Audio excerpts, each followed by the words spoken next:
இது மகிமை நேரம். எனக்கு அன்பான சகோதர சகோதரிகளே, இயேசு கிறிஸ்துவின் இனிய நாமத்தில் அன்பின் வாழ்த்துதலையும் வணக்கத்தையும் தெரிவித்துக் கொள்கிறேன்.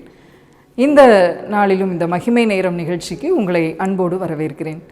இந்த வாரத்திலும் நாம் எப்படிப்பட்ட வார்த்தைகளை பேச வேண்டும் என்று ஆண்டவர் நமக்கு கற்றுக் கொடுத்து கொண்டு இருக்கிறார். கிறிஸ்தவர்களாகிய நாம் பேசுகின்ற வார்த்தை எவ்வாறு இருக்க வேண்டும்? சுருக்கமாக இருக்க வேண்டும், மெதுவானதாக இருக்க வேண்டும், இன்னுமாய் விசுவாச வார்த்தைகளாக இருக்க வேண்டும், பிரயோஜனமுடையதாக இருக்க வேண்டும், பலப்படுத்துகிறதாக இருக்க வேண்டும் என்று நாம் பார்த்தோம். இப்பொழுதும் நாம் பார்க்க இருக்கிறோம், ஞானமுள்ள வார்த்தைகளாய் இருக்க வேண்டும். நாம் பேசுகின்ற வார்த்தைகள் ஞானமுள்ள வார்த்தைகளாய் இருக்க வேண்டும். புத்தியினமாய் செய்துவிட்டேன், ஐயோ நான் இப்படி பேசிவிட்டேனே, இதனால் இவ்வளோ பிரச்சனை ஆயிட்டே என்று நாம் புத்தியினமான காரியங்களை செய்துவிடக்கூடாது. ஞானமுள்ள வார்த்தைகளை பேச வேண்டும் என்று ஆண்டவர் விரும்புகிறார்.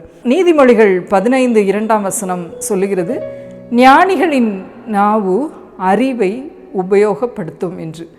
ஆம், ஞானமுள்ளவர்களுடைய நாவு அறிவை உபயோகப்படுத்துமாம். நாம் வாயில் இருதயத்தில் உள்ளதை வாயில் அப்படியே பேசிவிடாமல் நமது அறிவை உபயோகப்படுத்தி ஞானமாய் பேச வேண்டும் என்று நீதிமொழிகளில் ஞானி நமக்கு கற்றுக் கொடுக்கிறார். இன்னும் 12:18 ஞானமுள்ளவர்களுடைய நாவோ ஔஷதம் என்று பார்க்கிறோம். ஆம், மற்றவர்களுக்கு ஆறுதல் கொடுக்கிற மருந்தாக அந்த வார்த்தை காணப்பட வேண்டும் என்று சொல்லப்பட்டிருக்கிறது. பொதுவாக சொல்லுவார்கள், சிந்தின சோற்றை அள்ளலாம், ஆனால் சொல்லிய வார்த்தையை, சிதறிய வார்த்தையை அள்ள முடியாது என்று சொல்லுவார்கள். நாம் சொல்லுவதை தான் செய்ய வேண்டும், செய்வதை தான் சொல்ல வேண்டும். வீணான வார்த்தைகளை நாம் பேசக்கூடாது என்று சொல்லப்பட்டிருக்கிறது. வேதத்தில் சொல்லப்பட்டிருக்கிறது, உண்மையான பக்தி என்பது நமது நாவை அடக்குவதில் தான் இருக்கிறது என்று யாக்கோபு நிருபத்தில் நாம் பார்க்கிறோம். உண்மையான பக்தி நமது நாவை அடக்குவதில் இருக்கிறது. ஆனால் வேதம் சொல்லுகிறது, இந்த நாவை அடக்க ஒருவராலும் கூடாது என்று சொல்லப்பட்டிருக்கிறது. அது நெருப்பை விட ஒரு பயங்கரமானது இந்த நாவு. அது ஆயுள் சக்கரத்தையே கொளுத்திவிடும் என்று சொல்லப்பட்டிருக்கிறது. இன்னுமாய் அந்த நாவை பற்றி கூறும்போது, இந்த நாவை அடக்க ஒரு மனிதனாலும் கூடாது. பெரிய கப்பலை கூட ஒரு சிறு சுக்கானால் அதை அடக்கிவிட முடியும்.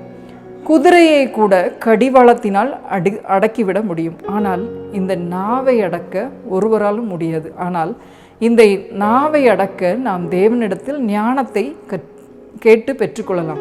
இந்த ஞானத்தோடு நாம் பேசும் வார்த்தைகளினால் நாம் நாவை அடக்கி கொள்ள முடியும் என்று நமக்கு ஆண்டவர் இன்று கற்றுக் கொடுக்க இருக்கிறார். நாம் பார்க்கிறோம், ஏற்ற சமயத்தில் சொன்ன வார்த்தை வெள்ளித்தட்டில் வைத்த பொற்பழங்களுக்கு சமானமாய் இருக்கிறது. ஆம், நாம் முதலாவது ஞானமாய் பேச வேண்டுமென்றால், ஞானமுள்ள வார்த்தையை பேச வேண்டால் ஏற்ற சமயத்தில் பேச வேண்டும். நமக்கு சமயம் கிடைக்கும் போது மாத்திரமே பேச வேண்டும். சமயத்திற்கு முன்பாக நாம் பேசுவது நம் புத்தீனமான செயலை குறிக்கும். ஞானமுள்ள வார்த்தைகளை நாம் பேசும்போது ஏற்ற சமயம் பார்த்து பேசுகிறவர்களாய் இருக்க வேண்டும். வேதத்தில் மிரியாம் என்ற பெண்ணை குறித்து பார்க்கிறோம். மோசேயை அந்த எபிரேய நாட்டில் அந்த 3 மாதம் அவளது தாய் மறைத்து வைத்திருந்தாள். ஆனால் 3 மாதத்திற்கு அப்புறம் அவளை ஒரு ஞானல் பெட்டியில் கீழ் பூசி அதில் வைத்து யோர்தான் நைல் நதியில் கொண்டு அவள் விட்டதை பார்க்கிறோம். அப்பொழுது அவள் மோசேயின் சகோதரி மிரியாம் தூரத்திலே ஒளிந்து நின்று என்ன நடக்கிறது என்று பார்த்து கொண்டிருக்கிறாள். பார்வோனின் குமாரத்தி அந்த குழந்தையை பார்த்தபோது, இது எபிரேய குழந்தைகளில் ஒன்று என்று இறக்கப்பட்டு பார்த்திருக்கும் போது, அந்த ஏற்ற சமயத்தில் இந்த மிரியாம் போய் ஒரு வார்த்தையை கூறுகிறார். உமக்கு இந்த பிள்ளையை வளர்க்கும்படி பால் கொடுக்கிற ஒரு தாயை அழைத்து வரட்டுமா என்று ஏற்ற சமயத்தில் போய் ஞானமுள்ள வார்த்தையை பேசுகிறார். அதனால் அந்த மோசே காப்பாற்றப்பட்டான். மற்ற அவனை போல் ஒத்த அநேக ஆண் குழந்தைகள் மரித்து போயிற்று. ஆனால் மோசே தனது சகோதரியின் ஞானமுள்ள வார்த்தையினால் தனது சொந்த தாயிடமே வளர்க்கும் கிருபையை பெற்றுக்கொண்டான் என்று நாம் பார்க்கிறோம். இப்படிப்பட்டவர்களாய் தான் நாமும் ஏற்ற வேளையில் பேசுகிறவர்களாய் இருக்க வேண்டும்.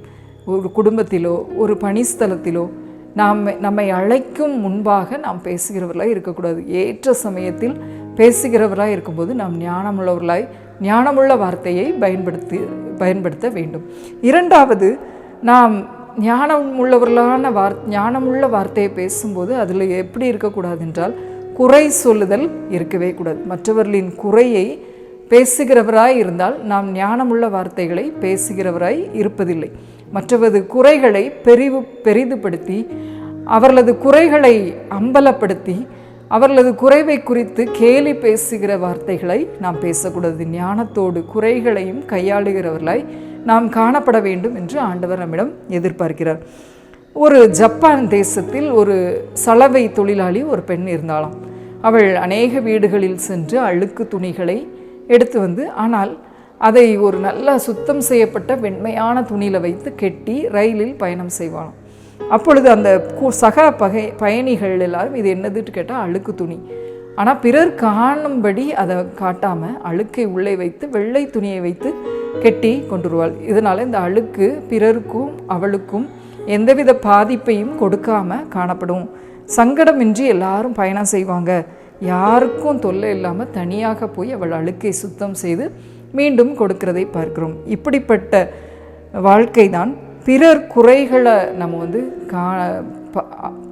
எல்லாருக்கும் முன்பாக காட்டாமல் தனிமையில் அவர்களுக்கு நாம் பேசுவதுதான் ஞானமுள்ள வார்த்தை. பிறரது குறைகளை ஓப்பனாக நம்ம எல்லார்ட்டையும் சொல்லாமல் அவர்களது குறைவை நாம் தனியாக அழைத்து ஞானமுள்ள வார்த்தையில் பேசி அந்த துணியை சுத்தப்படுத்துவது போல அவரது குறைகளை களைவது தான் ஒரு ஞானமுள்ள வார்த்தையாய் இருக்க முடியும். மூன்றாவது, இந்த ஞானமுள்ள வார்த்தை மற்றவங்களுக்கு ஒரு ஔஷதமாய் இருக்க வேண்டும், மருந்தாக. ஞானமுள்ளவர்களுடைய நாவோ ஔஷதம் என்று சொல்லப்பட்டிருக்கிறது. அப்படிப்பட்ட ஔஷதமான வார்த்தைகள், அதாவது மருந்து, ஒரு புண்ணிற்கு எப்படி மருந்து போடும்போது அந்த புண் குணமடைந்து அது சுகமாகிறதோ, அதே போல் காயப்பட்டு பிறருடைய கடினமான சொற்களினால், பிறருடைய ஏளனமான பேச்சுக்களால், பிறருடைய ஒதுக்கி விடப்பட்ட தன்மையினால் தனிமையில் இருக்கிறவர்களுக்கு ஞானத்தோடு பேசுகிற வார்த்தை ஔஷதமாய் காணப்படுகிறது. அப்படிப்பட்ட வார்த்தைகளை நாம் பேசுகிறவர்களாய் காணப்பட வேண்டும் என்று ஆண்டவர் நம்மிடம் எதிர்பார்க்கிறார். ஞானிகளின் நாவு அறிவை உபயோகப்படுத்தும். நாம் அறிவுள்ளவர்களாய், அறிவை உபயோகப்படுத்தி பேசுகிறவர்களாய் நமது வார்த்தைகள் இருக்க வேண்டும். யாக்கோபு 3:13 சொல்லப்பட்டிருக்கிறது, ஞானத்திற்குரிய சாந்தத்தோடே தன் கிரியைகளை நல்நடக்கையினால் காண்பிக்க கடவன். ஞானத்திற்குரிய சாந்தம். நாம் ஞானமுள்ள வார்த்தைகள் பேசணும்னா ஞானத்திற்குரிய சாந்தம் நம்மிடத்தில் இருக்க வேண்டும். அமைதலும் சாந்தமும் நம்மிடம் இயற்கையிலே வரும்போதுதான் நாம் ஞானமுள்ள வார்த்தைகளை பேச வேண்டும். அது மாத்திரமல்ல, தன் கிரியைகளை நல்நடக்கையினால் காட்ட வேண்டும். தன் கிரியைகளை, அந்த நமது செயல்களை நமது நடத்தையின் மூலமாக காட்டும்போது நமது வார்த்தை ஞானமுள்ள வார்த்தையாய், மற்றவர்களுக்கு ஔஷதம் கொடுக்கிற வார்த்தையாய் அது நிச்சயம் காணப்படும். ஆகவே நாம் ஞானமுள்ள வார்த்தையை ஏற்ற சமயத்தில் சொல்லுவோம். குறை கூறாமல் அவர்களை குணப்படுத்துகிற நல்ல ஔஷதமான வார்த்தைகளாய் நமது வார்த்தைகள் மாறட்டும். ஜெபம். அன்பின் பிதாவே, இந்த அருமையான வேலைக்காக உமக்கு நன்றி செலுத்துகிறோம் கர்த்தாவே.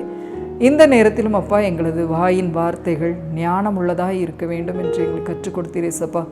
ஆண்டவரே, ஞானிகளின் நாவு அறிவை உபயோகப்படுத்தும்.